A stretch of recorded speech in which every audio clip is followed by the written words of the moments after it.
Bom, pessoal, muito boa tarde. Eu vou tomar a liberdade aqui de fazer a apresentação de pé. Acho que eu me sinto mais à vontade aqui. Tá? Esse modelo é um pouquinho novo para mim, mas eu vou me apresentar primeiro. Eu me chamo Bernardo Umeres, eu sou auditor fiscal de controle externo no Tribunal de Contas de Santa Catarina. Fazer a nossa apresentação junto com o colega Nicolas, meu colega de diretoria. Eu trabalho na diretoria de licitações e contratações, lá no TCE, uma diretoria de controle, uma diretoria, então, de fiscalização. E a ideia aqui, pessoal, é a gente trazer alguns casos práticos, certo? Alguns casos que chegaram lá na nossa diretoria, em forma de representação, e que o Tribunal de Contas se debruçou sobre licitações que, de alguma forma, tangenciam o tema da educação, certo?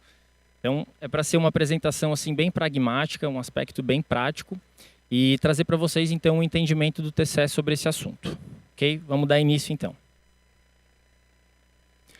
Começar do começo, pessoal, como eu gosto de falar. Para quem não é da área, para quem não está familiarizado com o tema da licitação, a licitação pública ela é um procedimento administrativo e que serve para quê? Para quando o poder público quer firmar um contrato, certo? Esse é o grande objetivo de se fazer a licitação pública. E por quê? Porque a administração pública, fazendo uso dos recursos públicos, fazendo a gestão dos recursos públicos, ela não pode contratar ao seu bel prazer aquele que o seu amigo próximo ou deixar de contratar, digamos, um desafeto. Ela precisa seguir um procedimento impessoal. Acho que esse é o grande princípio constitucional que a licitação pública busca observar, certo? Então, esse eu acho que dá para ser assim, um conceito de licitação. E não é raro que no transcurso de um procedimento licitatório, algum interessado em participar do certame, ele encontre alguma irregularidade. Então, pessoa jurídica geralmente são as empresas que participam de licitações, elas vão ao Tribunal de Contas, muitas vezes interessadas em apontar alguma irregularidade que foi encontrada no transcorrer ou no edital de licitação ou na sessão pública. Isso é muito comum e chega para o Tribunal de Contas, então, em forma de representação. Aqui eu trago a Lei 14.133, que é a Lei de Licitações, e no artigo 113, parágrafo 1º, então, ela diz: qualquer licitante pode representar o TCE. Okay? O objetivo é: tem alguma irregularidade na lei, foi identificado, seja no edital, seja na sessão pública, é possível fazer, então, a representação ao TCE de alguma irregularidade na aplicação da lei. Então, a DLC ela vai receber essa representação e vai instruir o processo. A área técnica, então, vai receber essa representação, instruir o processo e encaminhar ao relator para que ele profira a sua decisão. Então, a gente vai falar aqui de quais representações que chegaram. A gente vai falar de material escolar, uniforme escolar, tem também brinquedos, kit robótica. A gente vai falar de alguns temas, de algumas licitações, alguns objetos que tangenciam, que tocam o tema da educação. Vamos lá. Primeira delas, material escolar.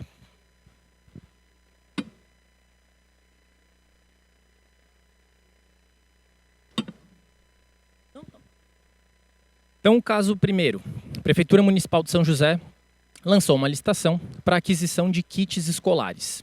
Isso é muito comum, A rede municipal de ensino precisa de kits, precisa de material escolar para os alunos, para os professores, para os demais agentes que trabalham na rede municipal de ensino. E a Prefeitura de São José lançou esse edital e chegou uma representação para o Tribunal de Contas. O que o representante alegou? Primeiro, alegou que havia uma violação à legislação porque usou-se a modalidade pregão sob a forma presencial. Segunda alegação, houve a aglutinação do objeto, ou seja, um problema no critério de julgamento. Escolheu-se o menor preço global. Terceira alegação, um possível direcionamento. Essas são alegações comuns quando a gente está falando de licitações na área da educação. Por isso que a gente trouxe e vamos abordar agora cada um desses temas nessa ordem. Então, fala primeiro um pouquinho do pregão presencial, depois da questão da aglutinação, do critério de julgamento, e depois a gente fala do direcionamento. Vamos lá, o que diz a lei de licitações no que diz respeito ao pregão? presencial, ou melhor, licitações eletrônicas ou presenciais, certo? A lei de licitações, lá no seu artigo 17, parágrafo 2º, ela dá preferência que as licitações ocorram sob a forma eletrônica e não presencial. Por quê? Porque dessa forma a gente tem uma capilaridade muito maior, um alcance muito maior dos interessados que estão ali para participar dessa licitação, né? Vocês concordam comigo que quando a gente fala de uma licitação presencial, a capacidade de participação diminui. Só vão participar aqueles da região, provavelmente, ou terão um custo muito alto de deslocamento, né, para participar da sessão presencial lá do pregão, da concorrência. Então, a lei já traz esse comando para que se adote preferencialmente a forma eletrônica. Mas a própria lei também prevê a possibilidade da adoção na forma presencial, desde que haja motivação específica e ainda tem que ter registro da ata, né, ser gravado ali em áudio e vídeo. Então tem alguns requisitos. O ponto principal precisa haver motivação, precisa haver justificativa e isso precisa constar da fase interna, preferencialmente, da licitação. Jurisprudência do Tribunal de Contas sobre esse assunto. Então, antes mesmo da 14.133, o tribunal já tinha um entendimento, uma jurisprudência no sentido de ser recomendável a adoção da forma eletrônica. E devendo o município, ou a secretaria estadual, ou a empresa pública, a estatal, fazer constar a sua justificativa do porquê que há inviabilidade de se usar a forma presencial, né? A inviabilidade de se usar a forma eletrônica, perdão. Por que está usando a forma presencial? Então, assim, mesmo antes de haver uma previsão expressa na lei, porque a 8666 não continha esse dispositivo, o Tribunal de Contas já via isso como uma boa prática, né? Já estava previsto em decreto federal. Então, é importante frisar que a jurisprudência do TCE já ia nesse sentido. No caso concreto que eu trago para vocês, da Prefeitura de São José, então houve o afastamento dessa irregularidade. O TCE considerou que não foi irregular o uso da forma presencial. Por quê? Porque foram apresentadas duas justificativas em conjunto e o tribunal acolheu, então, essa argumentação. Primeiro, a unidade gestora disse que estava havendo a alteração do sistema operacional dentro que eles usavam para fazer as contratações, né? Estavam mudando o sistema. Então, estava tendo algum tipo de dificuldade de uso do novo sistema, isso estava gerando algum transtorno, né? E, além disso, havia a imperiosa necessidade de se entregar os kits para os alunos. As crianças, os adolescentes da rede municipal de ensino, eles precisavam receber esse material porque o ano letivo já se aproximava, né? O ano letivo já estava se avizinhando. Então, o somatório desses dois argumentos fez com que o tribunal acolhesse essas justificativas e afastasse essa possível irregularidade que foi trazida pelo representante, nessa nossa representação de final 5814. Vimos aqui a questão do pregão presencial, vamos então para a parte do critério de julgamento. Antes disso, só dar uma sintetizada, assim, né? O que significa o critério de julgamento menor preço global? Nada mais é do que a gente aglutinar todos os itens da licitação que nós vamos contratar num único lote. Então, nesse caso do material escolar, vou dar um exemplo. Nós temos que contratar agenda, giz de cera, lápis de cor, canetinha, régua, tesoura, para as crianças fazerem uso nas escolas. E em vez de eu fazer uma licitação para cada um desses itens, é comum a gente ver as unidades gestoras aglutinarem, agruparem todos esses itens num único lote, e aí vai ganhar a licitação aquele que der o menor preço do lote todo. Tá, qual que é o problema disso? O problema disso é que diminui a competitividade, na medida em que apenas o fornecedor que conseguir entregar agenda, lápis, giz, apontador, ele tem que entregar todos esses itens para se tornar o vencedor da licitação, né? Então a gente tem uma certa restrição. Não quer dizer que é ilegal, mas há uma restrição à competitividade. Então, nesse sentido, tanto a legislação quanto a própria jurisprudência do TCE já vem no sentido de que deve se agrupar de forma excepcional e de forma bem justificada. né? Então, eu já trago aqui uma súmula do TCU, a súmula 247, que já trazia esse entendimento, né? Deixa eu sair aqui da frente. Já trazia esse entendimento antes mesmo da 14133, que traz expressamente, então, o quê? Que lá no estudo técnico preliminar, talvez um dos documentos mais importantes da fase interna, a gente precisa apresentar justificativa para não obedecer ao princípio do parcelamento. Então, quando um auditor do Tribunal de Contas receber um processo de licitação e ver que houve o agrupamento dos itens num único lote, ele vai direto no ETP e vai olhar. Deixa eu ver quais são as justificativas que foram apresentadas, né, pela unidade gestora para fazer esse agrupamento dos itens num único lote, né? Além disso, artigo 40, parágrafo 3º, melhor, o 40 caput já traz lá que as compras públicas devem obedecer ao princípio do parcelamento. Aqui eu trago no slide a exceção.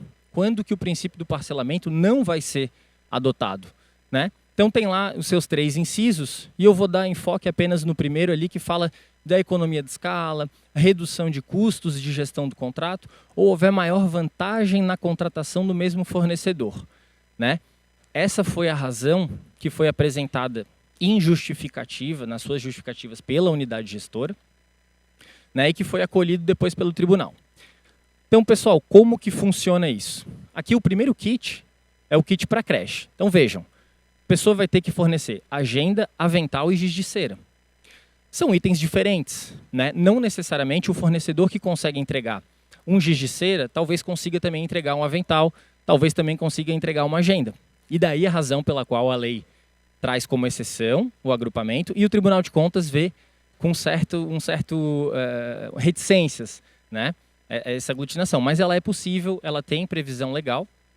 Okay? Aqui o segundo item também, só para ilustrar, da pré-escola já tem vários itens, né? Então agenda, apontador, borracha, kit de lápis preto, lápis de cor, 12 cores, enfim. Quem vai ganhar a licitação? Quem conseguir entregar todos esses itens pelo menor preço. Tá? Só para ilustrar aqui, então. Então foi afastada também essa irregularidade, por quê? Quais foram os argumentos que foram também acolhidos pelo Tribunal de Contas? Unidade gestora disse, eu tenho a necessidade de ter uma isonomia e uma uniformidade nos meus produtos.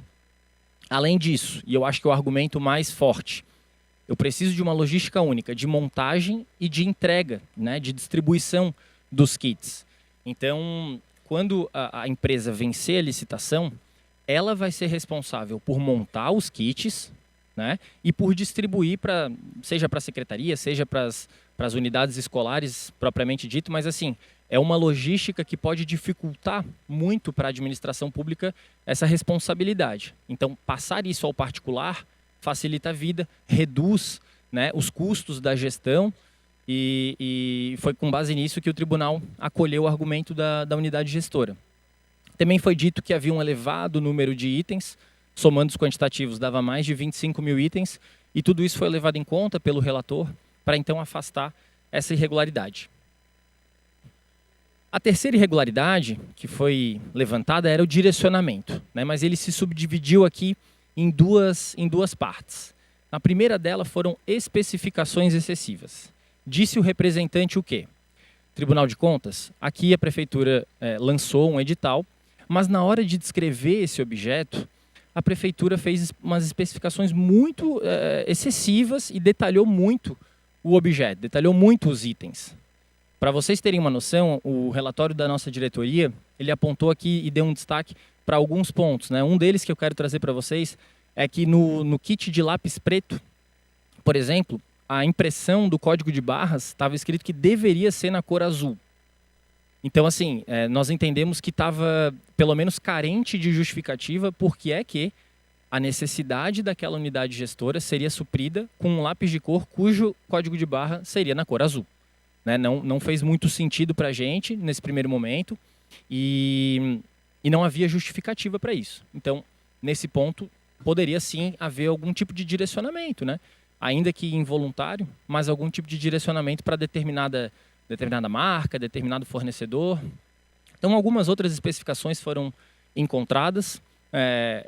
Alguns itens do termo de referência deveriam ser em material PET e biodegradável. Claro que tem uma conotação de sustentabilidade aqui, mas isso precisa estar justificado, né? Na fase interna, preferencialmente, mas nós não encontramos nenhum tipo de justificativa. E o que prevê a lei de licitações sobre esse assunto? Lá no artigo 9º, a 14.133 diz, olha, é vedada a inclusão de alguma cláusula impertinente, irrelevante ou que frustre o caráter competitivo da licitação. Então, no nosso entendimento ali preliminar da diretoria, havia sim um indício de que algum tipo de descrição seria impertinente, seria irrelevante. Descrição do objeto, né, seria impertinente, seria irrelevante e poderia estar frustrando o caráter competitivo. Além das especificações excessivas, pessoal, havia a questão do prazo para apresentação da amostra. Então, esse é o outro subtópico do direcionamento, né, que o representante colocou. O que aconteceu? Constou no termo de referência que as amostras... Então, vai lá, sessão do pregão está acontecendo, temos o licitante, que é o provisoriamente declarado vencedor, ele deu o melhor preço, e aí ele é convocado pela administração, na fase de julgamento da proposta, a apresentar uma amostra, para que a administração possa olhar e ver. Não, peraí, deixa eu ver se esse material ele me atende, né, ou não. Deixa eu ver se ele obedece às especificações do termo de referência ou não. E aí, essa amostra ela precisava ser apresentada em até 10 dias corridos. O problema disso é que a amostra devia estar acompanhada de um laudo, ou melhor, alguns laudos. E esses laudos, muitas vezes, demoram muito mais do que 10 dias para serem fornecidos pelas empresas que vão fornecer o laudo, né? Essas certificadoras, essas empresas.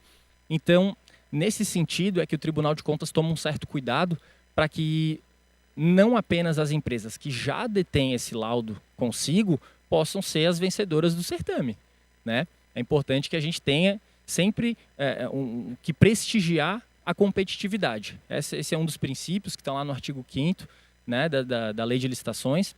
Então, a competitividade é algo que o Tribunal de Contas olha com muito carinho, digamos assim.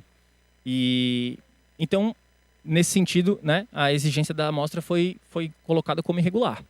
Trago aqui jurisprudência do TCE e vou dar um destaque para essa aqui de baixo, de relatoria do conselheiro substituto Gerson dos Santos Sica, em que foi considerado restritivo o prazo de 7 dias úteis. Vocês vejam, no nosso caso concreto, estávamos falando de 10 dias corridos, agora são 7 dias úteis, era o nosso precedente. E eu acho interessante falar que assim, a lei não traz de forma expressa qual é o prazo em que se pode exigir a amostra. Quando a lei fala das amostras, a lei ela basicamente diz que é possível exigir-se amostras, mas ela não diz qual é o prazo que é aceitável. Então, isso fica um pouco na questão da razoabilidade, da proporcionalidade ali, A gente tenta observar um prazo em que seja compatível com aquele que as empresas responsáveis por laudar obedeçam, assim, Então, é difícil precisar um número exato.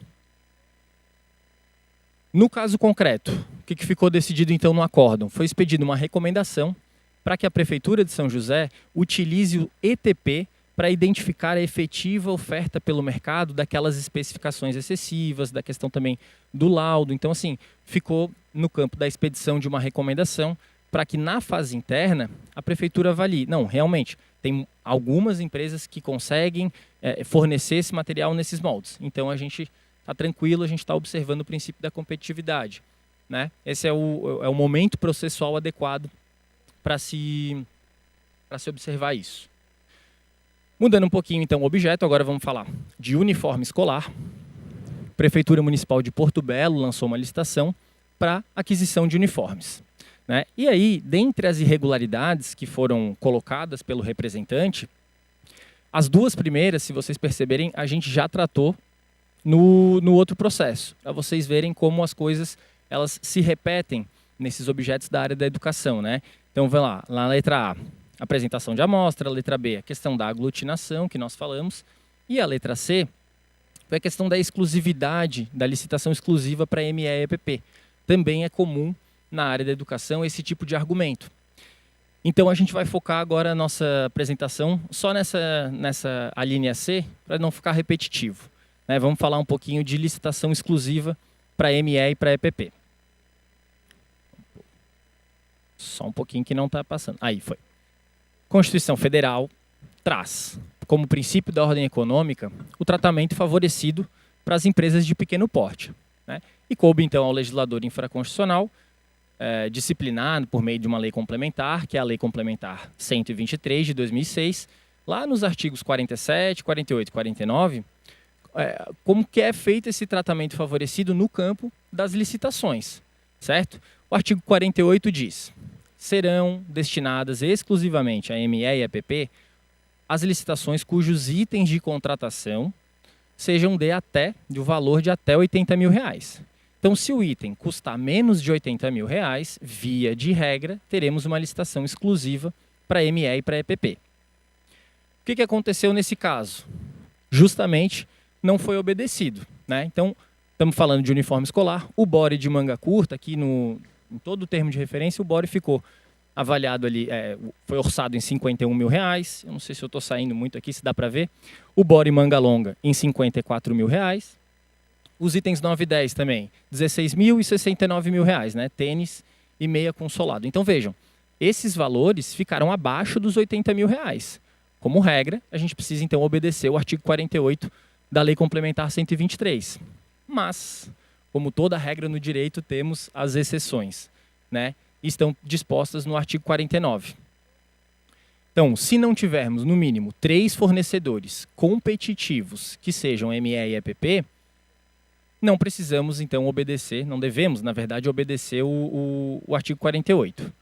Além disso, não for vantajoso para a administração pública, ou a licitação é dispensável ou inexigível, então a gente não precisa obedecer a essa exclusividade, esse dever de exclusividade da licitação para microempresa ou empresa de pequeno porte. E foi justamente o que aconteceu nesse caso, né? Decisão do relator, conselheiro Kleber Muniz Gave, disse o quê? Não se aplica o artigo 48 quando não for vantajoso para a administração pública. Mas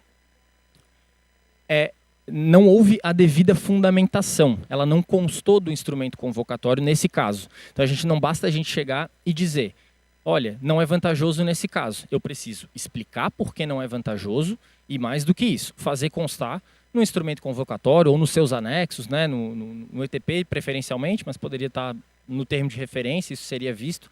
Mas como não estava, houve o quê? Expedição de uma recomendação para que nos próximos editais, então, a Prefeitura de Porto Belo obedecesse a observasse esse dever de fazer constar a fundamentação no instrumento convocatório.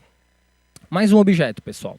Brinquedos e material didático. Já estou me aproximando aqui do fim da apresentação. Vamos lá. Prefeitura de Forquilinha, então, lançou licitação para adquirir brinquedos e material didático. E qual foi, das alegações do representante, qual que a gente vai enfatizar? As outras duas, novamente, para não ficar repetitivo, mas também para provar para vocês que são coisas que se repetem, né? A questão do ME e EPP. Ali no caso do ME e EPP não era licitação exclusiva, era reserva de cota, mas acho que não precisamos entrar nesse assunto. De novo, a questão da aglutinação voltou a aparecer, né? E aqui a questão foi que a pesquisa de preço que foi realizada pela administração pública, ela ficou sigilosa, né?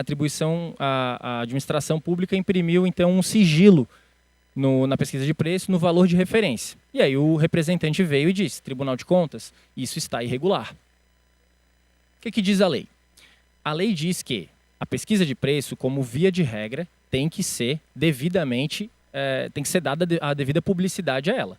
Então, ali junto com o termo de referência, normalmente, já vem a pesquisa de preço, que é o valor máximo, né? É o valor teto. Acima do valor de referência, aí a proposta ela é desclassificada. Certo? Mas, desde que justificado, esse orçamento pode ter o caráter sigiloso. O legislador, quando da edição da 14133, previu essa possibilidade. Esse sigilo, claro, não se aplica aos órgãos de controle interno e externo. Então, se o Tribunal de Contas identificar, né, um edital de licitação que o orçamento é sigiloso e solicitar essa informação tem que ser devidamente prestada. Mas o fato é que temos previsão legal, então, para imprimir um caráter sigiloso. O artigo 13, que fala da publicidade dos atos da licitação, ele traz lá que a publicidade, nesse caso, vai ser diferida. Então, isso é muito importante. O que é diferida? É postergado, é jogado para frente. Então, o que vai acontecer depois da fase de lances, quando a fase de lances acontecer, os licitantes derem as suas propostas, é que a administração vai divulgar qual foi o valor orçado. Esse é basicamente o procedimento nesse caso. Então, o que foi decidido? Vejam, a atribuição do sigilo ela é possível, mas a medida tem que ser justificada adequadamente. Não havia sido, nesse caso concreto. Então, é importante que foi expedida então a recomendação, né, para que a unidade gestora observasse isso nos próximos editais. Por fim, pessoal, aquisição de kit robótica. Isso foi um caso bem curioso, assim, porque começaram a surgir algumas licitações dessa natureza aí em Santa Catarina e nos chamou um pouco de atenção, assim, né? Por qual razão isso teria acontecido num curto intervalo de tempo. Mas o fato é que a Prefeitura de Rio do Sul lançou uma licitação com a aquisição de vários materiais, dentre eles o kit robótica. E qual foi a alegação do representante? Ele disse, Tribunal de Contas, aqui está tendo um direcionamento para uma marca específica. Então, nesse caso, a gente está frustrando o caráter competitivo da licitação e ela deve ser anulada. Então, nós fomos analisar. O que dizia lá no termo de referência? Eu quero adquirir um kit robótica Lego Mindstorms Spike Prime. Se meu inglês não me deixa falhar aqui, mas... Então havia, de fato, a indicação da marca, né? E nós fomos, então, procurar na lei. Quais que são as possibilidades que o legislador nos trouxe para indicação de marca? Primeiro, se houver necessidade de padronizar o objeto, então, nesse caso, eu posso, de fato, indicar a marca, ou para ver compatibilidade com plataformas e com padrões que já são adotados pela administração pública, eu também posso indicar uma marca. Terceira hipótese, quando forem determinada marca ou modelo comercializados por mais de um fornecedor, então vejam, não basta que seja um único, né? Eles forem os únicos capazes de atender às necessidades do contratante, ou, por fim, apenas como referência, quando puder ser mais bem compreendida pela identificação de determinada marca. Tem alguns produtos que eles são melhor identificados pela marca do que pelo nome em si, o nome técnico, né? Caso de Xerox, caso de Gillette, a gente conhece mais o nome da marca do que o nome do produto em si. Então, me parece que esse é o caso que foi trazido aqui na linha 4, né? Aqui está a letra D, do artigo 41, se não me falha a memória. Então, vejam, é possível a indicação da marca, né? Mas ela precisa obedecer a esses critérios, algum desses incisos do artigo 41. Né? Nesse caso, nós não identificamos nenhuma compatibilidade com esses dispositivos. Então, foi sugerido pela DLC, acolhido pelo relator, conselheiro Aderson Flores, a concessão da medida cautelar. Para quê? Para que a unidade se abstivesse de adquirir apenas esse kit. Né? Não foi uma suspensão da licitação como um todo, foi apenas a suspensão, né, para que se abstenha de adquirir apenas o kit robótica, porque não havia nenhuma irregularidade nos demais itens que estavam sendo adquiridos, certo? Então, nesse caso, o kit era destinado para uma unidade escolar, né? Mas mesmo assim o Tribunal de Contas entendeu que era melhor conceder a cautelar, suspender essa aquisição, e aí a unidade concordou com a decisão do tribunal, cancelou esse item, foi retirado, e a licitação seguiu normalmente, a representação até perdeu o seu objeto e já foi arquivada. Mas eu acho que é importante trazer assim, né, as principais irregularidades que nós já encontramos em licitações, cujo objeto seja tangencie, né, a parte de educação. E era isso, pessoal. Eu agradeço bastante a atenção de vocês. Vou passar a palavra aqui para o meu colega Nicolas para seguir a apresentação dele, né? E ao final, então, se tiver alguma pergunta, a gente vai procurar responder aqui. Muito obrigado.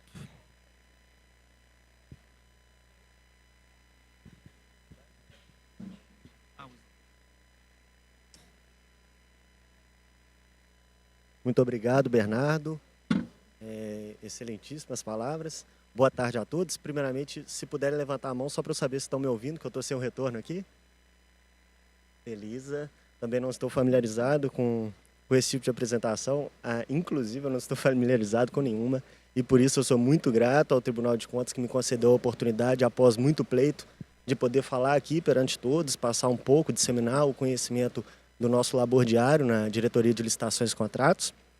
Bom, começando já para a apresentação, o meu nome é Nicolas, eu sou auditor de controle externo, assim como o colega Bernardo, e o meu objetivo aqui, meu propósito hoje, não dista muito do que ele já vinha fazendo, do que ele já veio fazendo, perdão.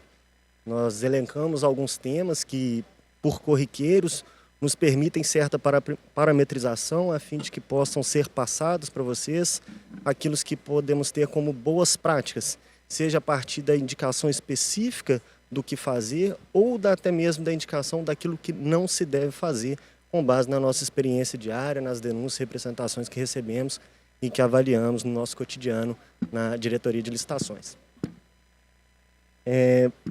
Peço desculpas a vocês que, como vocês estão vendo aí, a apresentação é uma só, porém a gente acabou tendo 2 arquivos distintos por falha de comunicação, acabamos não integralizando os slides, então a gente vai ter que passar por mais uma introdução.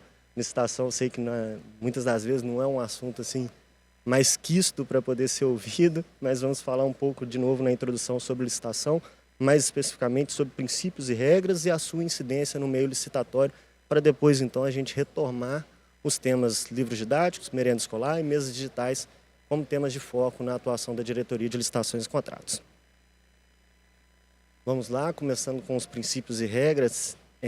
Eu achei importante a gente manter, eu poderia até pular, já que o Bernardo já introduziu um pouco sobre licitação, mas eu acho que é importante mantermos isso daqui para que a gente tenha em mente como se dão as irregularidades atualmente, né? Como se dão as regularidades no nosso cotidiano, na nossa rotina na Diretoria de Licitações e Contratos. Ser disso aqui é comum eu falar que propagação de informação ela está acontecendo cada vez de forma mais ampla, mais exacerbada, e isso eu acredito que talvez tenha fomentado ou aprimorado o conhecimento dos aplicadores do direito, sejam eles os agentes de contratação ou qualquer outro agente público que de qualquer forma utilize o direito no seu dia a dia. Eu digo isso para poder falar com vocês que o conhecimento da regra ele está cada vez mais difundido, de forma que hoje as irregularidades no âmbito de licitação elas se distanciam do descumprimento objetivo, do descumprimento específico de uma determinação legal e se aproximam cada vez mais da desconsideração principiológica, daquilo que se está por trás do conceito da regra. Vejam então que a gente tem que separar regras e princípio como sendo princípios, igual o termo sugere, o começo, e as regras são a aplicação, são comandos para que a gente, daquele começo, aplique o propósito do direito, que é regular, ordenar a sociedade e, no caso aqui, licitações e contratos, propiciar que a gente possa fazer os melhores contratos, no caso da educação pública propriamente dita, que a gente possa fazer a melhor entrega no âmbito da educação, da gestão pública educacional catarinense aqui no caso, né? Vejamos, isso é importante pelo seguinte motivo. Quando eu me atenho à regra, eu tenho aqui, por exemplo, vou trazer de forma bem esdrúxula aqui, apenas para que seja de um conhecimento fácil para todos. Quando a gente pensa na regra, eu tenho ali, por exemplo, um comando de 8 dias entre publicação de edital e apresentação de propostas. Eu dificilmente, hoje em dia, vou ter o descumprimento desse prazo de 8 dias, porque ele está específico, ele está estrito. A regra ela é muito objetiva, ela diz qual é o prazo que eu tenho que seguir e está claro para qualquer um. Inclusive, para que, caso aqueles que queiram me contestar, não recomendo, para que eu não passe vergonha aqui em cima, mas basta dar um Google que vocês conseguem ver o que eu estou falando. Então, é muito fácil o acesso à regra. Porém, essa propagação ampla de informação, ela acaba nos dando algo muito superficial. E nas licitações hoje em dia, a gente precisa de ter atenção aos princípios propriamente ditos. Um exemplo o Bernardo trouxe durante a explicação dele, que contratado ali material escolar, um lápis, por exemplo, foi exigida certa especificação, o que é completamente normal e aceitável. Porém, qual foi a especificação exigida? Então perceba, a regra ela traz comandos objetivos e em alguns momentos ela traz algumas subjetividades. Essas subjetividades devem ser tratadas à luz dos princípios, para que a gente não incorra, por exemplo, numa restrição à competitividade, como no caso que o Bernardo citou, em que se exigiu para contratar um lápis que o código de barras grafado nele fosse de cor azul. Vejamos o quanto isso é absurdo e restringe a participação no mercado de forma a afetar tanto princípios como a impessoalidade ou como a própria economicidade. Enfim, isso quer dizer que eu posso cumprir a regra, aparentemente, e mesmo assim estar cometendo uma irregularidade por estar descumprindo um mandamento que ele é principiológico. Ele vem antecipando a regra e ditando como a regra vai ser. Então, por mais que eu aparentemente cumpra a regra, eu ainda estou cometendo uma irregularidade. E esse é o nosso maior gargalo hoje, é nisso que se baseia a maior parte de nossa atuação. Não que não haja descumprimentos objetivos, há sim, mas eles são a minoria. O nosso foco, como a gente vai prosseguir vendo aqui ao tratar dos temas, são nos descumprimentos daqueles pontos subjetivos, daqueles pontos que se atêm mais aos princípios, aquilo que norteia as contratações públicas e não as regras, os comandos objetivos, especificamente postos nas legislações através de seus dispositivos. No ponto 1.2 ali eu deixei a normatividade e irregularidades, era apenas para poder mencionar que hoje o princípio ele tem esse caráter normativo, ele tem esse poder, esse potencial para ser caracterizado como uma irregularidade aquele ato que o descumpra ou que não siga os seus preceitos. E eu deixei também um trechinho aí para vocês do professor Eduardo de Carvalho Rego, escrito numa obra supervisionada por Joel Menezes Nebu, que é a referência em licitações e contratos. Acredito que talvez se eu tivesse lido esse trecho me faria explicar melhor do que fiz, mas de qualquer forma eu vou lê-lo ainda para que, caso não tenha me explicado muito bem, vocês possam compreender que realmente a escrita ali ficou excepcional. Bom, costuma-se dizer que os princípios são os fundamentos gerais ou os cânones estruturantes de uma determinada disciplina jurídica. Sem eles, não é possível compreender a lógica operacional por trás de grandes ou pequenos regulamentos, sendo plausível afirmar que a sua ausência ou ignorância pode acabar conduzindo a aplicação das normas jurídicas ao mero arbítrio. Bom, é exatamente o caso do lápis emblemático que o Bernardo citou. Eu apor ao edital uma especificação de um objeto no sentido de apenas dar para ele uma figuração diferente, colocar um código de barra na cor azul, isso apenas restringe a participação à licitação. Isso é o quê? Um arbítrio, é um capricho meu e não uma necessidade administrativa. Por isso, estou cumprindo a lei, colocando características no objeto, a lei me permite isso, mas estou colocando características principiologicamente consideradas impertinentes e, por isso, cumprindo a lei, eu estou ainda cometendo uma irregularidade. Vamos passar adiante agora, superada essa fase dos princípios, talvez não precisasse ter me delongado tanto, mas vamos voltar agora direto para os temas. Na ordem serão contratação de livros, materiais didáticos, contratação de merenda escolar e, por fim, vamos falar um pouco de inovação a partir da contratação de mesas digitais. Vamos lá sobre os livros didáticos. Inicio com uma notícia para a gente que atua na área de licitações e contratos, principalmente quando estamos falando diante de um público que finalisticamente trabalha com educação. Para a gente isso é uma tragédia. Isso é uma tragédia. A gente vê aqui livros contratados a preços extremamente superiores do que o normal em mercado, que chega a ser publicado, divulgado, dá palanque, uma coisa dessa, mas a gente deveria se envergonhar de ver esse tipo de notícia. Enfim, é só para chamar a atenção para vocês de que há meios para que a gente contorne essas situações e evite, assim, claro, o dispêndio, a malversação do erário público, né? Bom, começando enquanto Constituição Federal, apenas para poder ter aqui uma base do que é educação pública e de onde vem essa obrigação de prestar, de entregar materiais. No artigo 208 temos que é dever do Estado entregar para os seus discentes, os educandos, enfim, materiais escolares. E ele o faz por meio de um programa. Esse programa é o PNLD, Programa Nacional do Livro e do Material Didático, e ele basicamente consiste em uma entrega sistêmica, regular e gratuita de materiais escolares a todas as unidades escolares que manifestem interesse em aderir ao programa. Vejam bem, é um dever atribuído ao governo federal dispensar materiais escolares aos interessados. Ou seja, não precisamos que os municípios e os estados despendam o próprio dinheiro para a aquisição desses bens, pois há o governo federal por trás subsidiando a aquisição de todos esses materiais. Esse é um ponto de partida Extremamente importante aqui nessa apresentação, porque a gente vê que muitas vezes não há adesão a esse projeto. Não sei se a adesão é por desconhecimento ou até mesmo pela complexidade do processo. Não é o nosso tema na diretoria de licitações e contratos, obviamente, todos os conceitos em torno do PNLD, mas a gente o traz aqui com algumas premissas a fim de poder traçar uma linha de raciocínio que os auxilia a implementar essa política pública de distribuição de material didático. Nesse sentido, de ser o PNLD uma referência nacional, eu trago para vocês aqui uma decisão do TCU. Esse processo ele se originou a partir de uma contratação feita entre o município de Pinheiro do Maranhão e a editora ali Florescer, que é uma distribuidora de livros.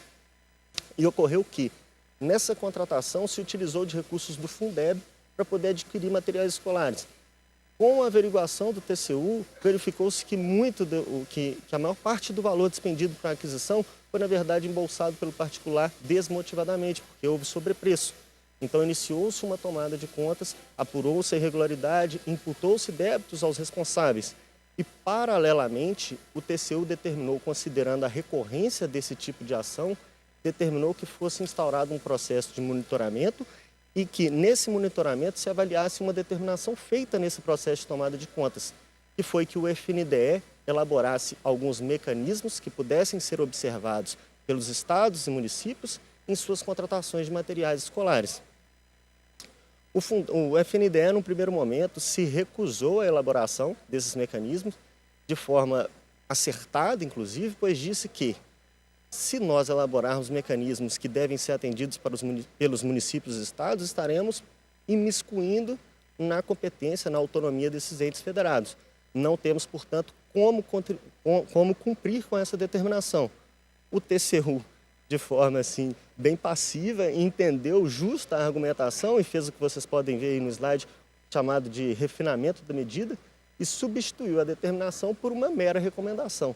Não sei se o FNDE já tinha uma cartilha, um documento pronto previamente a esse processo, mas de qualquer forma o FNDE respondeu ao TCU dizendo que não poderia instruir estados e municípios, mas poderia falar o que ele próprio já fazia através de uma cartilha. Então, a partir dessa decisão, e ela é importante por conta disso, o FNDE divulgou uma cartilha, contendo 8 passos, os quais demonstram especificamente o caminho do PNLD para a contratação de material escolar. O que o FNDE buscou com isso, cumprindo a recomendação ali do TCU? Buscou instruir os municípios e estados a fazerem essa contratação conforme eles mesmos fazem no PNLD. Olha, veja que é uma prática consolidada, eles não estão impondo, como eles disseram inicialmente, eles nem têm competência para tanto, impor a estados e municípios, porém eles estão o quê? Eles estão o quê? Mostrando, né? Nem recomendando, na verdade, eles estão mostrando o que eles fazem, porque isso são boas práticas e eu acredito que é esse o propósito desse evento de hoje, né? O compartilhamento de boas práticas, e está aí um exemplo prático em que um órgão de controle, o TCU, determina a outro que demonstre quais são as suas boas práticas. E estão hoje, graças a essa determinação, completamente abertas a todos para poder consultarem e fazerem, obviamente, as melhores contratações possíveis no âmbito de entrega de livros e materiais didáticos. Como eu disse para vocês, foi feita uma cartilha. Dessa cartilha segue, eu acho, que o papel do FNDE, porque foi feito de uma maneira bem lúdica, bem didática, né? Eu tirei apenas uma das páginas, que é esse esquema aí, dos 8 passos, e ele serve bem para ser aplicado. Eu vou ler aqui com vocês, não vou demorar tanto neles, mas vou ler cada um com vocês e mostrar que é possível que se adote esse passo a passo, especificamente, para que se façam contratações de livros e materiais escolares nos âmbitos municipais e estadual, respectivamente. O primeiro passo, realizar audiência pública e lançar edital. Veja, um dos problemas que a gente tem na contratação de livro e material didático hoje em dia é que a escolha dos materiais ela é feita de forma completamente arbitrária e não especificada, não justificada perante a sociedade. Aqui, aqui se propõe o PNLD. Ele realiza uma audiência pública para posteriormente lançar o edital. Essa audiência pública nada mais é que é uma abertura da administração pública para a sociedade a fim de reunir informações, a fim de permitir que todos os cidadãos, seja o cidadão comum, agente privado, o cidadão de que exerce função pública, um professor, um pedagogo, possa ali naquela audiência se manifestar e fortalecer, retificar algumas informações, expor, colocar no meio da roda, literalmente isso, aquela opinião dele sobre qual material deva ser adquirido. Realizada essa audiência, o fruto dela é simplesmente a compilação de todas aquelas informações agrupadas para, então, ser lançado um edital. Esse edital vai, dessa vez, sim, justificar por que eu quero o material X, Y e Z, com toda a retificação de uma comunidade por trás. E, lançado esse edital, nós teremos ali todos interessados com a possibilidade de serem cadastrados, diminuindo ou pelo menos dificultando os direcionamentos ou os meros arbítrios das autoridades por trás desses lançamentos, como eu disse inicialmente, que acaba acontecendo muitas vezes no âmbito das licitações. O passo 2 é avaliar o conteúdo dos livros. Isso é uma equipe do PNLD, uma própria equipe do FNDE que faz essa avaliação dos livros. Nada impede que os estados e os municípios possuam suas próprias comissões, elaborada das maneiras que vão estar dispostas em regulamentos, normativas específicas, né? Tenham comissões para avaliar esses conteúdos, os conteúdos desses materiais que estão sendo propostos, né? Que foram ali ofertados no edital. Posteriormente, de avaliados esses materiais, serão ali escolhidos aqueles que prosseguirão no certame. Escolhido eles, serão habilitados as editoras. É claro que é um processo, como se fosse um processo licitatório comum. Deve ser necessário ter as qualificações especificadas em editais. O material também deve atender os requisitos especificados em editais. Porém, a diferença aqui é que esse edital, esses materiais, ele terá a contribuição de toda uma comunidade. Não será mais só um gestor, não será só mais, por exemplo, um agente de contratação lotado na Secretaria Municipal de Educação. Terá sido o agente de contratação lotado na Secretaria Municipal de Educação, subsidiado por toda uma comunidade pedagógica. Enfim, segue para o passo 4. As próprias escolas escolhem os livros. Veja que no PNLD eu tenho a possibilidade da entidade executora, que aí seria o Estado ou o município, de escolher os livros para toda uma rede. Mas eu também tenho a possibilidade de cada uma das escolas escolher os próprios livros. E é por isso, inclusive, que a gente recomenda que se utilize o PNLD. Foi essa a intenção do TCU. Eu estou aqui falando dos 8 passos para que possa ser feita uma contratação também como se fosse o PNLD no âmbito municipal e estadual, mas vejam que a adoção do PNLD ela é interessante. Enfim, escolhem os livros, são negociados os preços. A contratação no PNLD ela é feita de forma direta, não é uma licitação, tá? Parece ali com o lançamento de edital, mas vamos fazer uma analogia, não sei se estão familiarizados, e um pouco da dificuldade desse tipo de palestra aqui, que vocês não conseguem, eu não consigo falar e ter o retorno aqui de vocês, né? Mas esse lançamento do edital no passo 1, considerem como se fosse uma pré-qualificação, fazendo uma analogia ali com a nossa Lei 14.133, tá? Então vai ser negociado o preço, depois dessa pré-qualificação, habilitação, negociado o preço com os interessados, comprados os livros, e os passos 7 e 8 nada mais são que acompanhamento da execução contratual. É acompanhar a entrega dos livros, os livros de fato estão chegando na escola, e avaliar e monitorar como está sendo transmitida a educação a partir desses instrumentos contratados.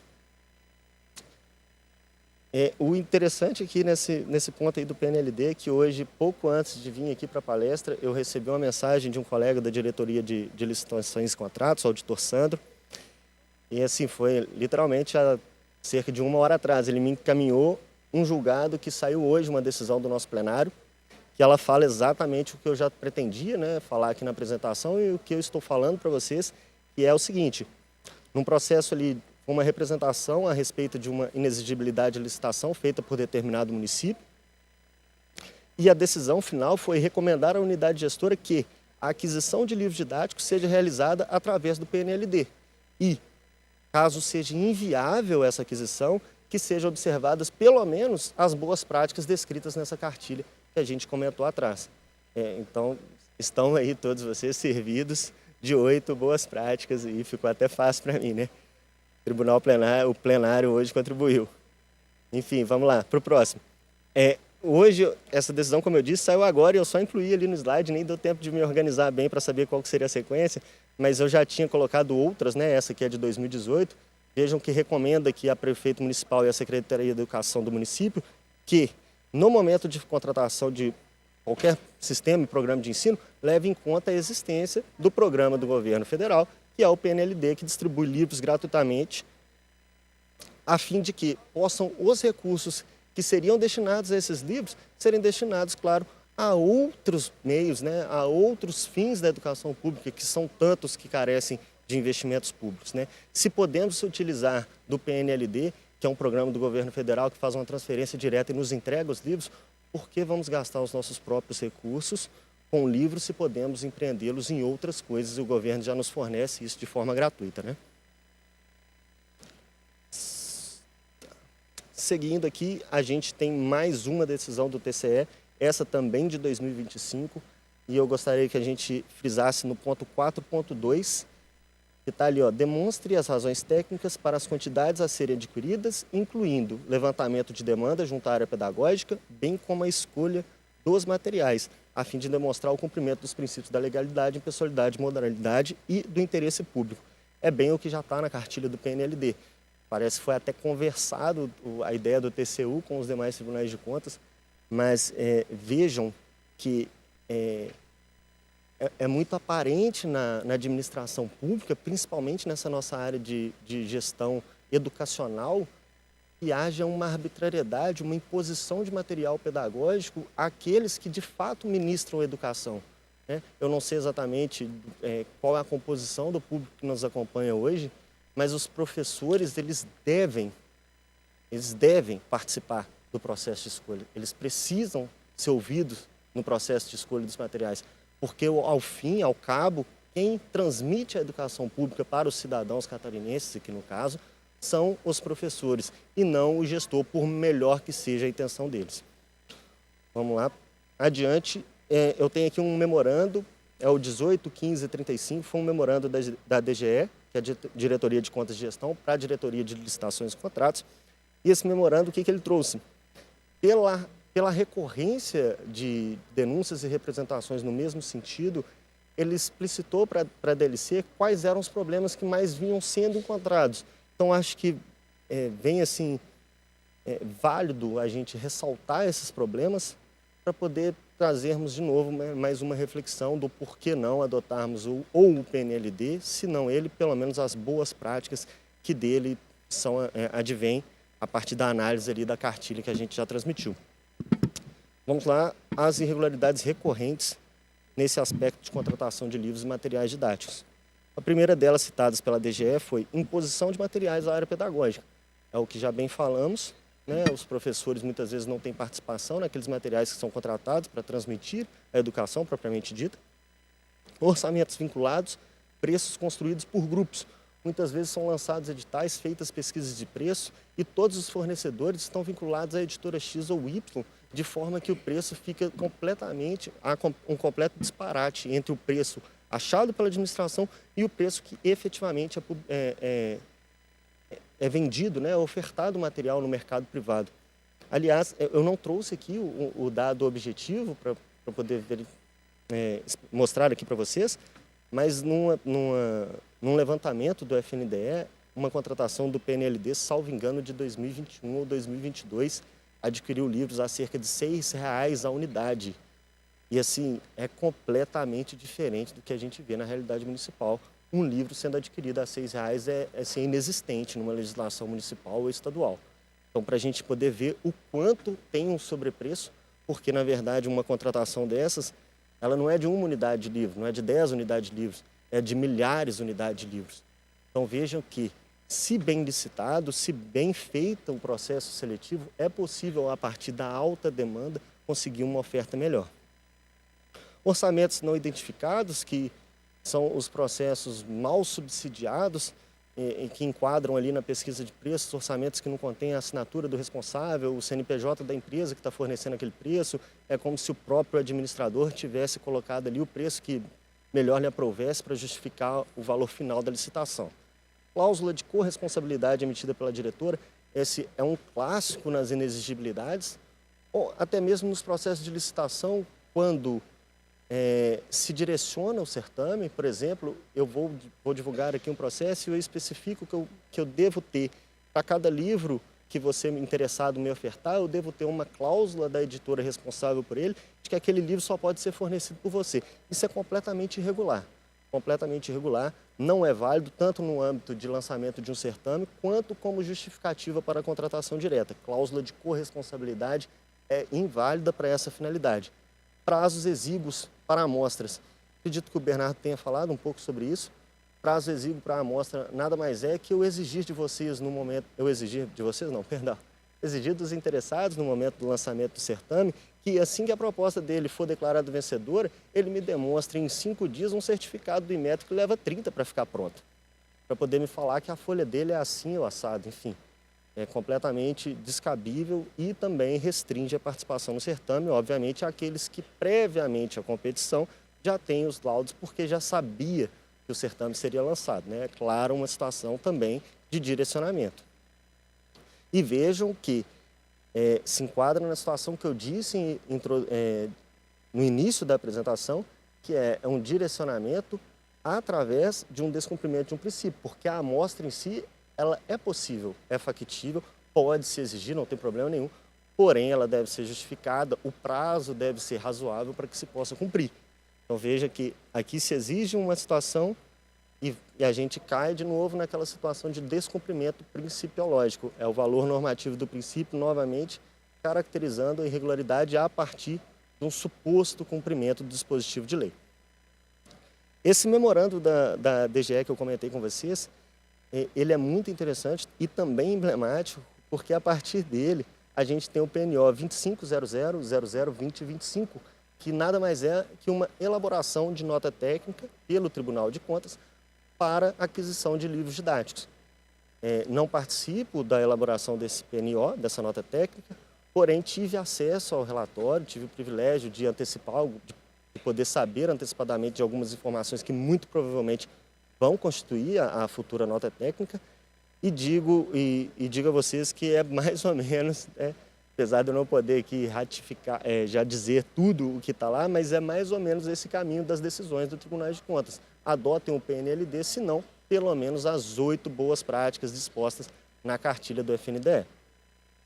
E realmente também preciso aqui frisar com vocês que não devem esperar, por óbvio, a publicação da nota técnica. É um documento no qual o tribunal vem trabalhando com certo foco, com grande empenho, porém, a administração pública, e principalmente os educandos, né, não há tempo para se esperar. A gente precisa hoje de uma providência, então, para eventuais contratações, não aguardem pelo TCE, apenas observem as recomendações, observem o passo a passo para que vocês possam caminhar seguros na hora de lançar um edital, de lançar um certame ou até mesmo de fazer uma contratação direta. O próximo tema, merenda escolar, assim como o inicial, né, a contratação de livros e materiais didáticos, vou trazendo para vocês algumas notícias que são trágicas para quem atua nesse âmbito de licitações relacionadas principalmente à educação pública. Máfia da merenda em Palhoça, comida de má qualidade, vejam, chega a ser cômico, SP, Alimentação e Serviços LTDA, forneciam uma comida de má qualidade em porções diminuídas, forçando as crianças a repetirem os pratos. Dessa forma, para cada prato consumido, era um valor de um serviço prestado. Beira o absurdo. A própria SP Alimentação, nessa próxima notícia ali, a gente tem que ela mesma fez o edital de licitação, que é mais uma coisa assim, aparentemente descabida, mas que acontece. Superfaturamento vindo da inserção de merendas não fornecidas nas planilhas de medição de empresa. Temos aqui uma notícia também até de participação do próprio Tribunal de Contas, que juntamente com a Polícia Civil fez aí a execução de alguns mandados. E vamos seguindo. Assim como o PNLD, para a alimentação também possuímos um programa do governo federal. A diferença que a gente tem aqui é que no PNLD há a transferência direta, de maneira que os livros são entregues às escolas conforme as adesões feitas pelos interessados. No PNAE, a gente não tem a entrega do alimento em si, a gente tem o subsídio de parcela do valor.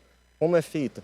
Um valor per capita, um valor por aluno matriculado, é distribuído aos municípios, aos estados, para as contratações que se utilizem dos pressupostos que observem as resoluções, as normas acerca do PNAE, que é o Programa Nacional de Alimentação.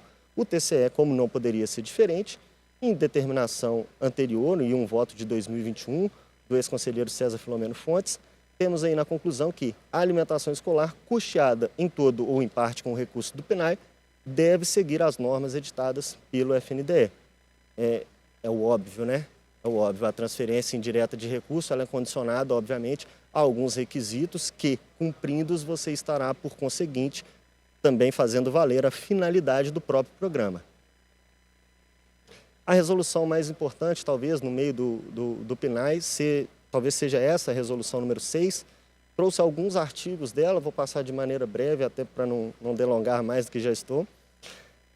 Veja, no artigo 13, nós temos exatamente o que eu disse, com os recursos financeiros transferidos pelo FNDE, a entidade executora pode firmar contratos com pessoas jurídicas que fornecem ou prestam serviço de alimentação coletiva, exclusivamente para o fornecimento de refeições. Deve assegurar ainda que empresas contratadas atendam aos requisitos definidos nos artigos 17 a 19 e 23, e deve ser garantido, essa talvez seja uma das partes mais importantes para o programa, para o evento de hoje, deve ser garantido à entidade executora, ao CAI, ao FNDE e aos órgãos de controle, em edital e em contrato, o acesso às instalações e a fiscalização, todos os documentos necessários à fiscalização da execução contratual de prestação, de entrega de alimentos. Percebam que a entidade executora é a entidade celebrante do contrato, o FNDE é a entidade subsidiadora e os órgãos de controle externo são, por óbvio, aqueles que já têm a natureza de fiscalizar. Porém, o CAI não. O CAI é um órgão criado pela própria Resolução 6 o CAI é uma entidade criada pelo governo federal para acompanhar esse programa e oportunizar o acompanhamento a todos os envolvidos no programa. E quando eu digo todos os envolvidos, não são somente os agentes públicos envolvidos na contratação, mas os pais de discentes, os próprios discentes, os próprios alunos, e ele ainda estabelece que na área pedagógica seja preferencialmente acompanhado, integralizado o CAI ali, que é o Conselho de Alimentação Escolar, seja preferencialmente integrado também por um professor. Veja que a participação ela é extremamente ampla na comunidade pedagógica, de forma a propiciar o verdadeiro controle externo. Nós, tribunais de contas, fazemos o controle externo aqui por mando constitucional, e a sociedade também tem essa prerrogativa de controlar. E, na verdade, todas as nossas justificativas, as nossas motivações, elas se inclinam para que a sociedade veja o que a gente faz, e, no caso aqui, ela garante isso de forma tão forte, tão robusta, que ela propicia ao próprio aluno a manifestação e participação através de um conselho de alimentação, para que ele mesmo diga o que está sendo servido durante o seu tempo ali na escola. E a importância disso é demasiada, que sabemos que, embora triste, é a realidade comum, que muitos dos alunos de escolas públicas, eles se alimentem nas escolas e não em casa. Muitas vezes o café da manhã ali, que ele come 10 horas da manhã, aquele pratinho, aquela refeição, já é o almoço dele, porque chegando em casa não vai ter. Então, a importância do CAI, ela é assim, deve ser ressaltada, deve ser uma entidade valorizada e, com certeza, criada, levada a efeito no âmbito das administrações municipais e estadual, aqui no caso de Santa Catarina. Vou passar aqui com vocês agora pelos artigos 17 a 19 e 23, de maneira mais breve. Eu estou só vendo esse cronômetro descendo o tempo e talvez a gente já não tenha tempo para a resposta. Vamos lá. Vamos lá, os artigos ali que devem ser observados pelas contratadas, né? Cardápio de alimentação escolar deve ser elaborado pelo responsável técnico do PNAE. É bom frisar isso aqui. O cardápio de alimentação escolar ele deve ser elaborado pelo responsável técnico do PNAE. Quem elabora o cardápio é o nutricionista responsável técnico vinculado ao PNAE. Não é a empresa que vai ser contratada, não é o fulaninho ali, é um nutricionista que é agente público estadual municipal registrado no PNAE. É ele que tem a atribuição de desenvolver o cardápio. Eu reforço isso porque essa é uma irregularidade completamente comum no nosso âmbito da diretoria de licitações e contratos, quando estamos analisando contratações envolvendo merenda escolar. é a exigência de que se tenha na empresa que vai fornecer o gênero alimentício um nutricionista registrado, que a própria empresa tenha registro perante o conselho, a exigência que a própria empresa elabore o cardápio. Veja, eu estou aqui utilizando de verba de subsídio federal para poder sustentar uma contratação municipal estadual. Eu preciso de observar necessariamente esses regramentos trazidos pela norma. Regramentos, inclusive, que não são feitos ao bel prazer do governo federal. Eles são feitos para poder evitar direcionamentos, para poder propiciar, de fato, aquilo a que se propõe a Constituição. É o fornecimento de alimentos, de meios, de subsídios para que a educação seja amplamente difundida no país. No artigo 18, a gente tem os cardápios devem ser planejados para atender, em média, as necessidades nutricionais, e aí são, por óbvio, as necessidades nutricionais dos educandos. E como tem no PNLD também uma cartilha, a gente tem, se acessarmos ali o site do Gov, o programa, o PNAE, a gente vai ter acesso a planilhas alimentícias, e elas são extremamente completas, contendo todas as informações nutricionais dos alimentos. Você consegue colocar ali, para terem ideia, a gramatura específica de alimento por criança para uma refeição. Por exemplo, vai se fazer uma sopa ali que seja, cada unidade de sopa que vai ser servida envolve 6, 7, 8 gramas de cebola, 4 de alho. Ela é bem detalhada para que a gente saiba, ao final ali, né, feito todo o balanço de quantos alunos têm matriculados, quantas vezes aquele prato vai estar no cardápio, eu consiga saber exatamente quantos quilos de cada alimento eu preciso comprar. Então, é bem interessante essa planilha, é mais uma ferramenta que é importante, importante que tenham acesso, né, as entidades municipais e estadual, e, claro, se convolam, na verdade, verdadeiras boas práticas para a gestão na educação pública, que é, mais uma vez, repito, o nosso propósito aqui hoje. No artigo 23, a gente tem que a aquisição de gêneros alimentícios no âmbito do PNAE deve obedecer ao cardápio planejado pelo nutricionista, por óbvio, e deverá, sempre que possível, realizado no mesmo ente federativo que se localizam as escolas, priorizando os alimentos orgânicos e ou agroecológicos. Isso aqui é mais uma forma do governo federal, aliado ao subsídio da educação, fomentar também a economia local.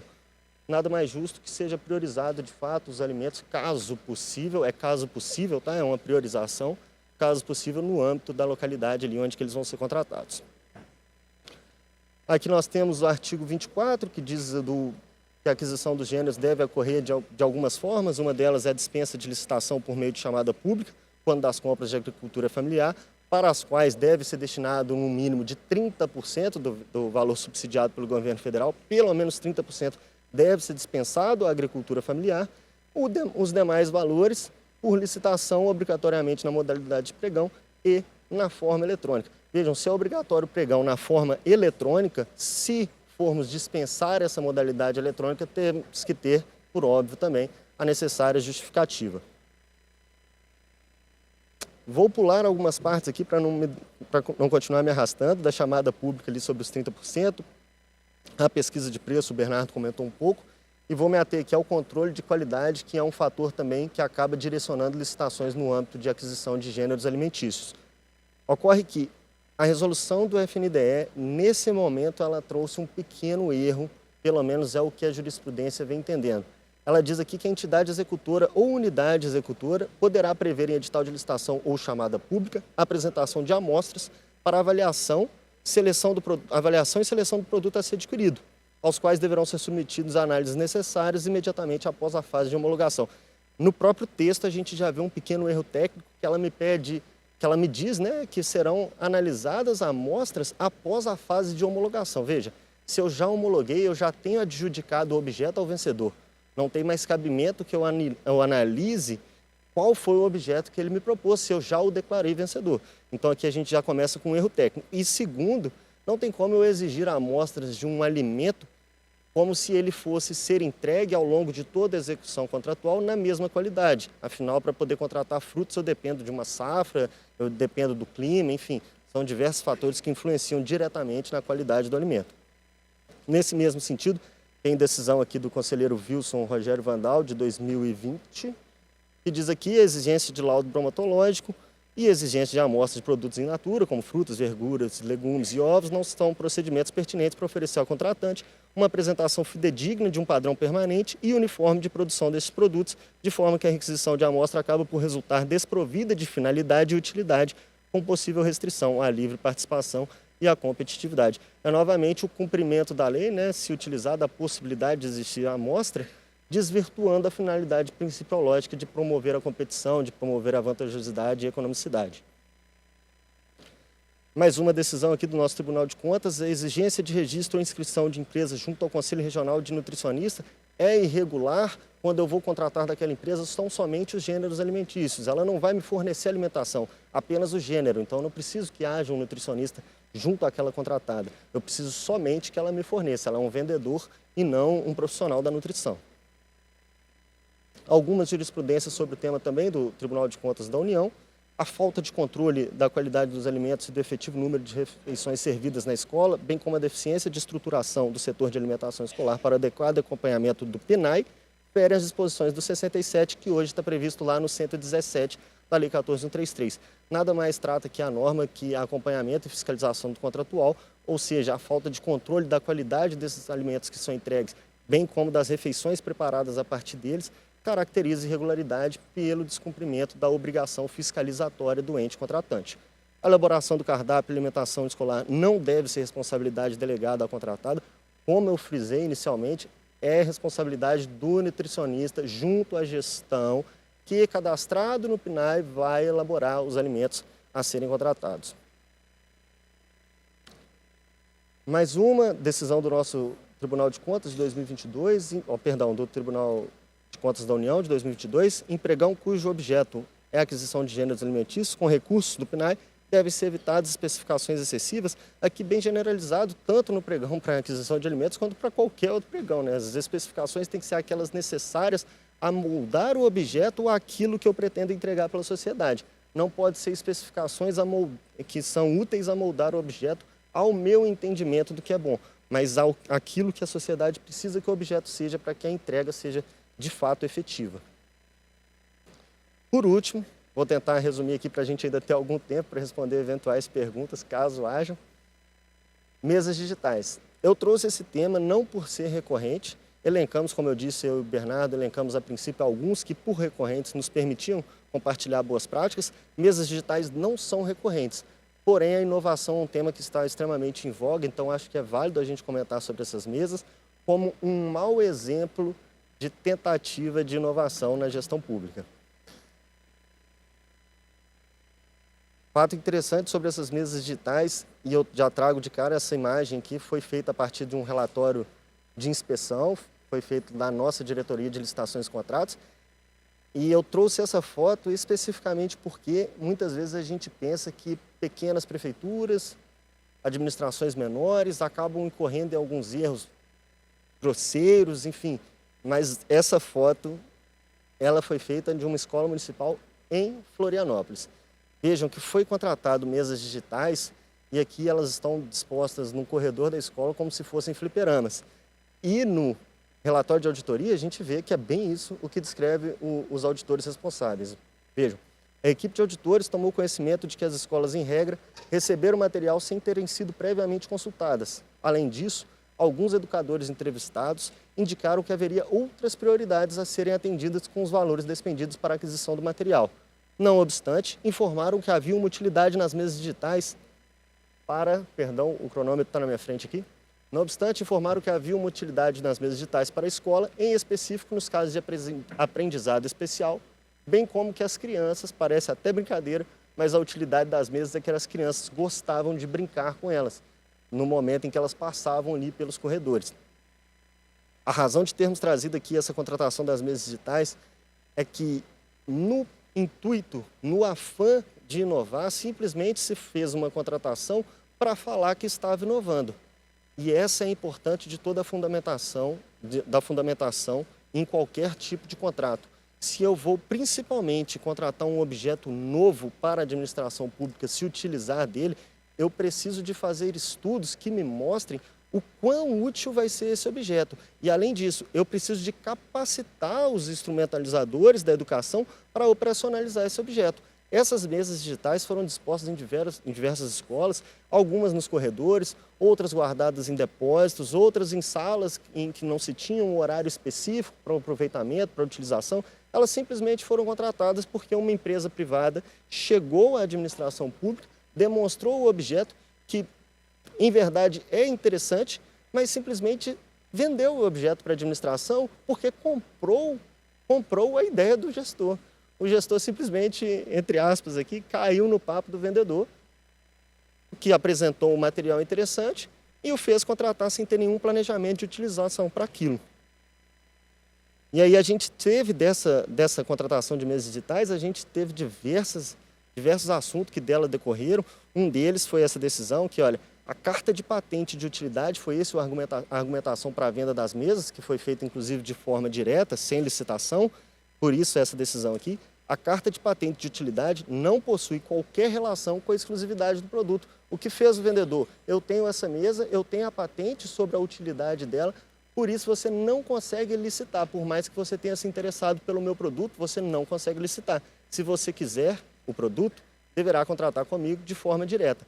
Temos aí a decisão, carta de patente de utilidade não possui qualquer relação com a exclusividade do produto. Inclusive, essas mesas digitais, nesse mesmo processo, deu oportunidade à alteração de um pré-julgado, no qual eu tive também a possibilidade de participar, cujo resultado foi esse que vocês estão vendo aí na tela. No item 2, a detenção de patente do objeto não justifica por si só a inexigibilidade licitatória, pois esta somente é viabilizada pela demonstração de imprescindibilidade das características daquele produto para a consecução dos fins administrativos. A inexigibilidade de licitação, portanto, somente se justifica pela necessidade concreta de operacionalização e implementação de atividade administrativa, não sendo suficiente a afirmação genérica que aquele determinado objeto atende o interesse público, a eficiência e a economicidade. Vejam bem, eu tenho um objeto que ele é exclusivo, mas esse não é argumento bastante para realizar a contratação direta.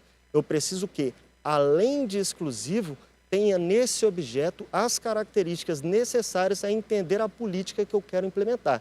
E vejam bem, se ele tiver essas características e outro tiver características similares, já morre aí, cai por terra a inexigibilidade de licitação, porque eu tenho possibilidade de competição.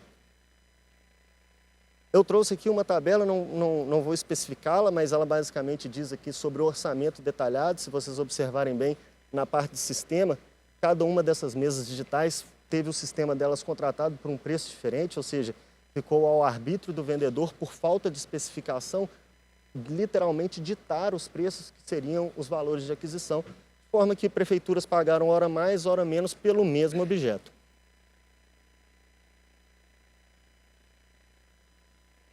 Bom, aqui eu acho que a gente deu uma falha técnica, né? Era para ter algum conteúdo, pelo menos eu espero. Vou fingir que a administração apagou. Foi para eu não me delongar mais aqui, gente. Bom, vou fazer um sorteio aqui, eu acho que o próximo já é a conclusão. Ah, não, ainda não. É justamente aquilo que eu estava falando sobre a tabela ali, que não teve um orçamento detalhado em planilhas, o que possibilitou que o contratado trabalhasse da forma como bem entendesse, ali no preço do sistema, ocasionando, por certo, um prejuízo à administração. Não acho que é válido lermos mais esse. Agora sim, eu acredito que seja o final. Isso, voltando.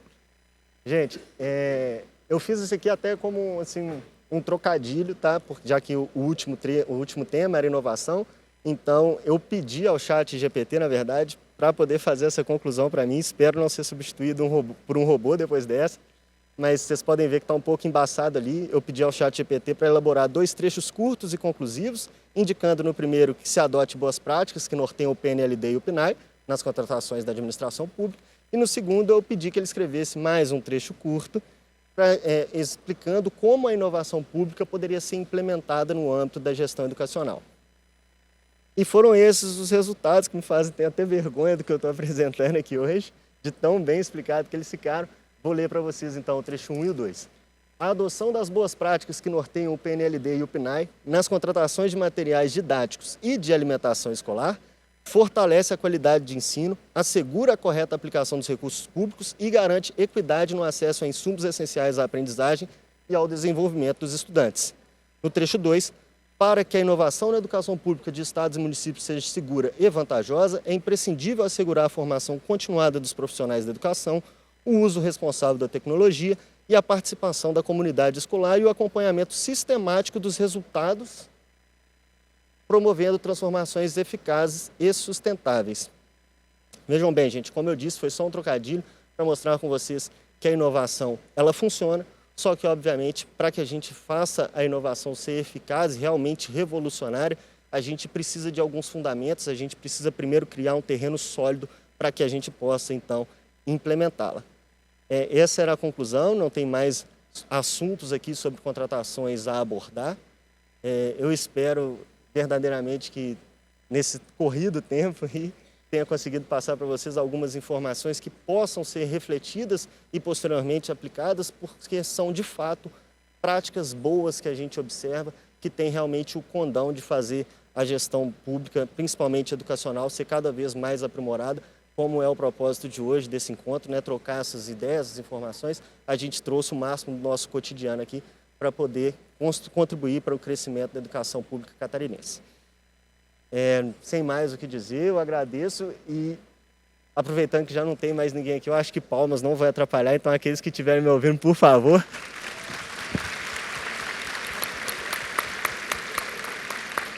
Bom, muito obrigado, Nicolas.